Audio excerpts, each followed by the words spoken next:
Civil സർവീസിൽ 57ാം rank നേടിയ ശ്രീജ ജയസിന് പറയാനുള്ളത് കഠിനാധ്വാനത്തിൻ്റെയും കഠിന പ്രയത്നത്തിൻ്റെയും കഥയാണ്. ആദ്യ അറ്റംപ്റ്റിൽ തന്നെ സിവിൽ സർവീസിൽ 57ാം റാങ്ക് നേടിയതിൻ്റെ ആഹ്ലാദത്തിലാണ് ഈ കുടുംബം. ആദ്യം കേട്ടപ്പം ഞാൻ ഞെട്ടിപ്പോയി. ഞാൻ ശരിക്കും ഞെട്ടി. ഞാൻ കരഞ്ഞു, വിളിച്ചു. അപ്പം എൻ്റെ അച്ഛനും അമ്മേനെ ചേർത്ത് പിടിച്ചു. ഇല്ലായിരുന്നെങ്കിൽ ഞാൻ എന്തെങ്കിലും വീഴുമായിരുന്നു. അപ്പം ശരിക്കും ഞാൻ ഞെട്ടി. എൻ്റെ ടീച്ചേഴ്സും പാരൻസ് ഒക്കെ പറയുമായിരുന്നു എനിക്ക് എന്തെങ്കിലും റാങ്ക് കിട്ടുമെന്ന്.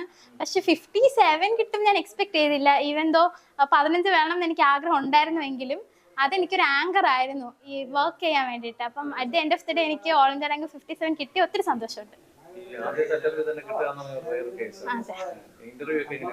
ഇന്റർവ്യൂ എല്ലാം ഭയങ്കര നല്ലതായിരുന്നു. ഭയങ്കര കോൺവെർസേഷണൽ എൻഗേജിങ് ബോർഡായിരുന്നു. അതൊരു മെമ്മറബിൾ എക്സ്പീരിയൻസ് ആയിരുന്നു എനിക്ക്. ഞാൻ എന്നും ചെറിഷ് ചെയ്യും ആ ഒരു ഹാഫ് ആൻ അവർ.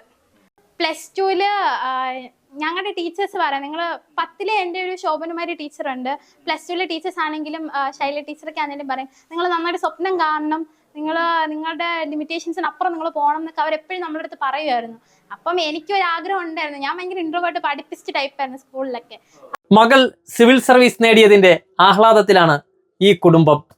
ശ്രീജയുടെ അച്ഛനും അമ്മയ്ക്കും പറയുവാനുള്ളതും ഇങ്ങനെയാണ്. മോള് ഇത് പാസ്സായതിൽ വളരെയധികം സന്തോഷമുണ്ട്. അവളെ അധ്വാനത്തിൻ്റെ ഫലം തന്നെയാണ് ദൈവം കൊടുത്തതെന്നുള്ളതാണ്. എത്ര വർഷം കൊണ്ട് ഇതിന് പ്രയത്നിക്കും? 2 വർഷം. ആദ്യത്തെ 2 വർഷം കൊണ്ട് തന്നെ ഇത് തുടങ്ങിയത്. ആദ്യത്തെ ചാൻസ് പഠിത്തത്തെ മിടുക്കി തന്നെയാണ്. പഠിച്ചാണ് ഏത് തുടക്കം ഇവിടെ. ഇത് ഇപ്പോൾ പഠിച്ചത് ഇവിടെ ഫോർച്യൂൺ അക്കാഡമിയിലാണ്. അല്ലാതെ Madras Christian college Chennai. Madras Christian college Chennai. അത് PG UG അവിടെ തന്നെയാണ്. UG അവിടെ തന്നെ. വിദ്യാഭ്യാസമൊക്കെ ബാക്കി കേരളത്തിൽ അത് 5ാം ക്ലാസ് വരെ ലിറ്റിൽ ഫ്ലോർ കോൺവെന്റ് വെള്ളായണി. അത് കഴിഞ്ഞ് ന്യൂ ഹയർ സെക്കൻഡറി 10 വരെ. +1 +2 പട്ടോ സെന്റ് മേരീസ്. അവിടെ എല്ലാം ക്ലാസ്. UG യും PG യും ചെന്നൈയിൽ മദ്രാസ് ക്രിസ്ത്യൻ കോളേജ്.